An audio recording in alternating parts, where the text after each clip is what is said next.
Good morning. As you can see, we're in Tinajo, the municipal town of, obviously, the municipality of Tinajo. And it's a kind of long, thin town, if that makes sense. I've started at the far end and I'm going to walk the full length of it. I think it's about 2k to the roundabout at the end of the town. First thing of interest on this walk is Bodegas Gulliver, which you can see here, which is a terrific little wine bodega. They make some great wines, and a lot of vines are grown in the municipality of Tinajo. There's some here you can see, and it's mainly a rural municipality, so it has a lot of vines, fruit trees, onions and stuff like that. It's one of the larger municipalities at 135 square metres, but it has a pretty low population, only 6,200, so it has the lowest population density on the island of Lanzarote at about 44.5 inhabitants per square kilometre.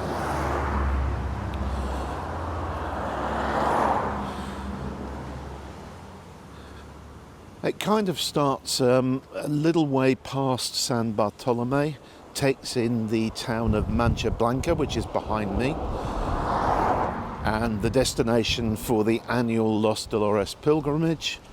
It also takes in La Santa, where of course there's Club La Santa, the largest sporting complex on the island, one of the largest in Europe in fact. And because of that, you'll often see cyclists on the road here. In fact, there are two coming up the hill towards me now. So the aim is just to walk the full length and show it to you and talk about places of interest along the way, because we don't generally spend buenas, nice wave from the cyclists there, because we generally, or in the past, we haven't spent much time in Tinajo apart from in the dark when the Christmas lights are on, because it's famous for its Christmas lights. There's a cracking cactus garden here, which I haven't seen before. Kind of place you normally drive through and don't stop to look at everything, so we'll try and pick up everything of interest on our travel through. You'll have to forgive the wind noise, I'm afraid. It's an extremely blustery day down here. Always often catches me out this, because when I left Aria an hour or so ago, it was as still as anything. We've got blue skies, it's still 22 degrees, but the wind is howling in Tinajo. The first few hundred metres coming down from Gulliver are just housing, but there's a classic example of a 19th century Lanzarote house with the green doors and windows, square shape, made of stone. But if you look closely on the top, you'll see glass. What they've done there is all the houses were built with a central courtyard, but they've glassed it in on that one, which is quite a common thing to do to sort of create another indoor area. I always think it's a bit of a shame when they do it, but it's been done in lots and lots of the properties built from that period. So after 700 metres of purely residential, you get to the first few shops here. And there's a libreria and papeleria, so they do stationery and books. There's a dentist clinic and a hairdresser's, and I love the balcony above the hairdresser's there, so presumably the hairdresser, him or herself, live above the shop. We've also come to the football ground. You can see the floodlights on there. So we're kind of into the start of the town proper now, as we see another group of cyclists coming up from La Santa, no doubt.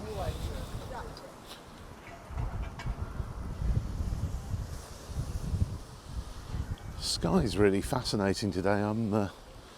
I keep looking up at the clouds. I think they're really interesting when you get those kind of shapes.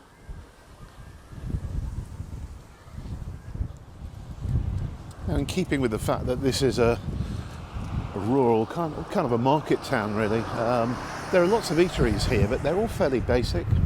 This is one of them, the Hamburger by El Flaco.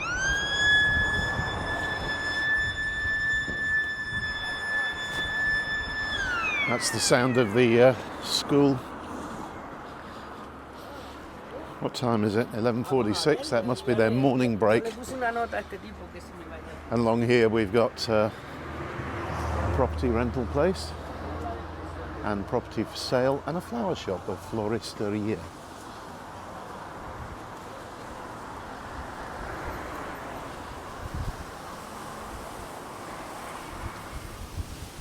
I don't know what this building is, no signage on it to explain it.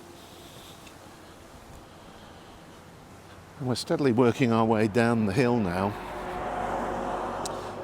Every now and then you get sort of a tantalising glimpse of the ocean along here.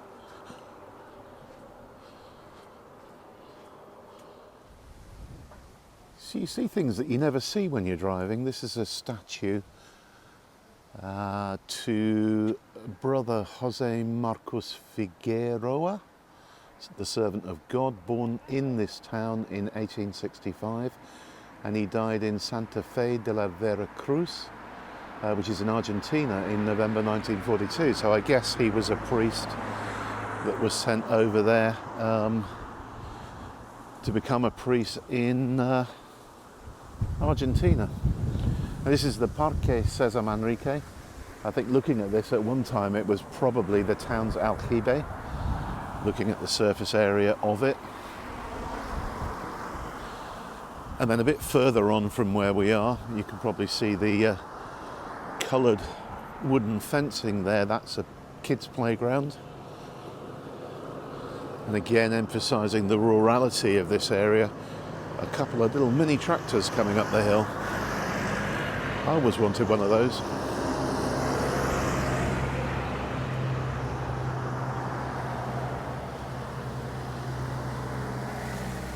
And here's the children's play park. Two schools in the town, a primary and a secondary school. And the kids come in from the local villages around to go to school here, as they do in the other municipal towns like Tias and Aria. Part of town, we've got a basketball court there, but we also have something that every town and village in Spain has, a bowls court, bolas. Across the road we've got another one of those kind of small, inexpensive bar cafeterias. That one's called La Luchada.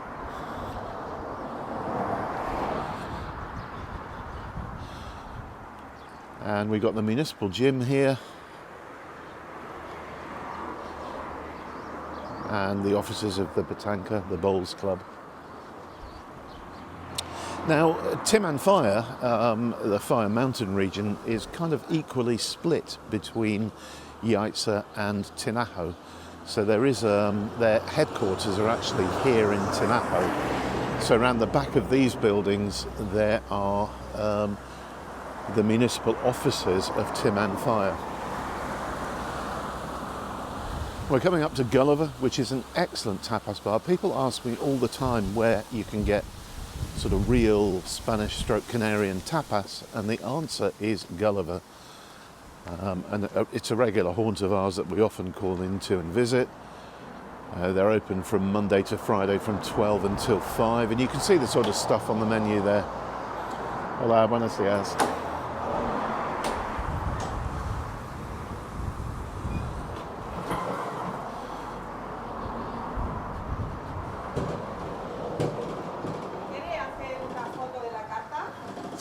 Sí, estoy a hacer un video para el sitio web Lanzarote Information. Nos gusta Gulliver.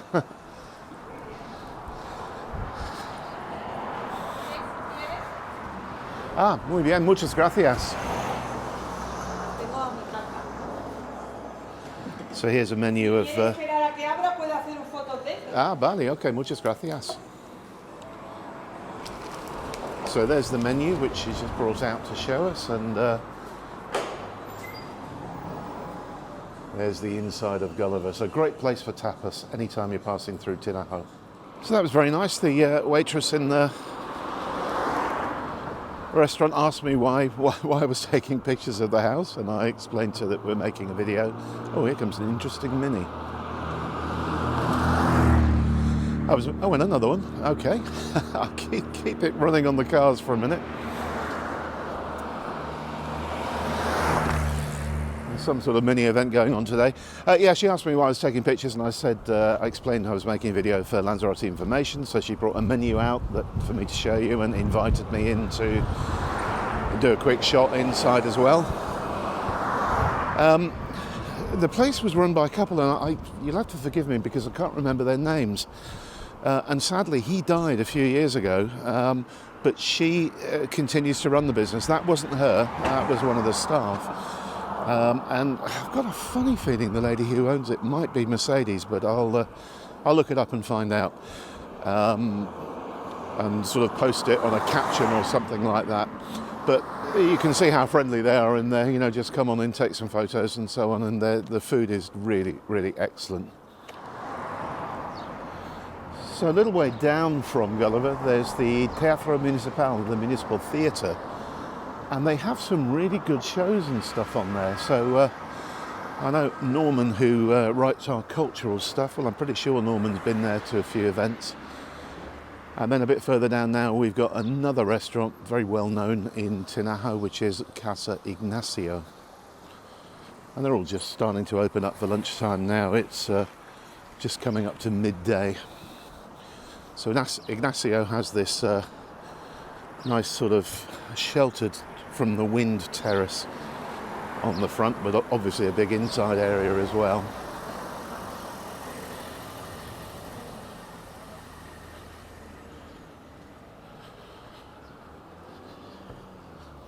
There are a couple of supermarkets in town, relatively small ones, so I think most people go probably down to Playa Honda from here, or into Arrecife to do their main shopping.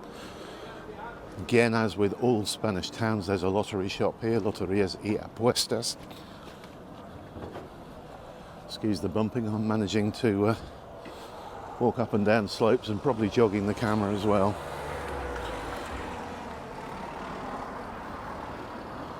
More small shops along there, and I'm just going to swing round in a minute because behind me there is an excellent, proper old-fashioned ferreteria,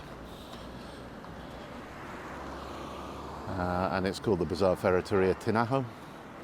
So you get all kinds of interesting stuff in there, hardware, electrical goods, paint, basically everything you need for your house restorations.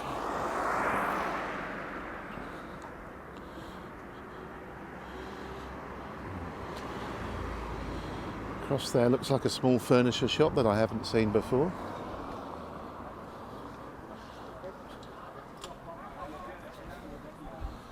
Another little bakery there, Pasteleria San Roque, and a tyre place.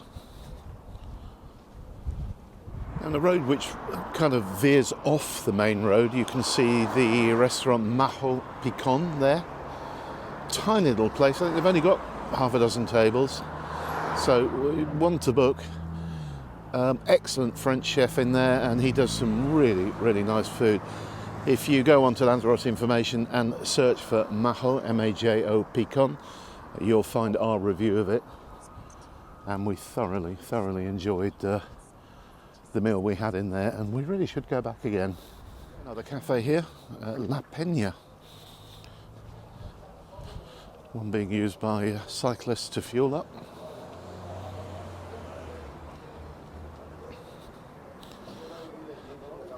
We have a fresh fish place, Pescaderia de Tenesar, a language school and a yoga studio. I joked before about pharmacies being the most lucrative business in Spain, and I think there's an illustration of it.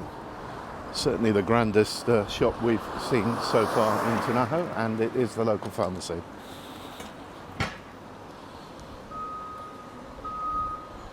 Another bakery, yet another bakery, and yet another cafeteria on the right. You certainly won't go short of coffee while you're here. And a branch of La Caixa Bank. And those of you who've watched our videos of the Christmas lights here will recognise the fact that we're now at the little park where they build the life-size Belen, and they're just sort of still working on taking it down and cleaning up by the looks of it. This Canarian oven was certainly part of it. And worth visiting the park for the fabulous Drago trees like the one we're looking at now.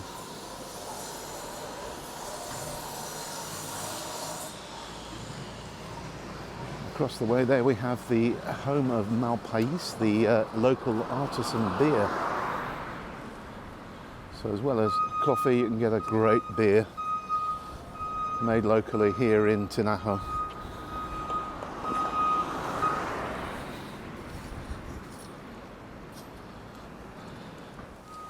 And we've reached the end of that long run through Tinajo.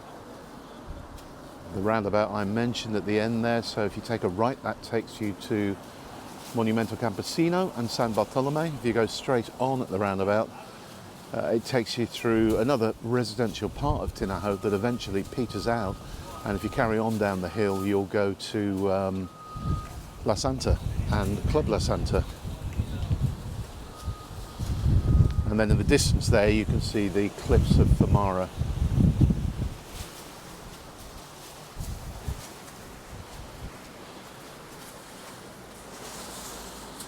So there you go, hope you enjoyed that little wander through Tinajo on a Wednesday morning with lots of beeps and sirens and all kinds of stuff going off. Have a great weekend wherever you are, and we'll catch up with you soon. Bye for now.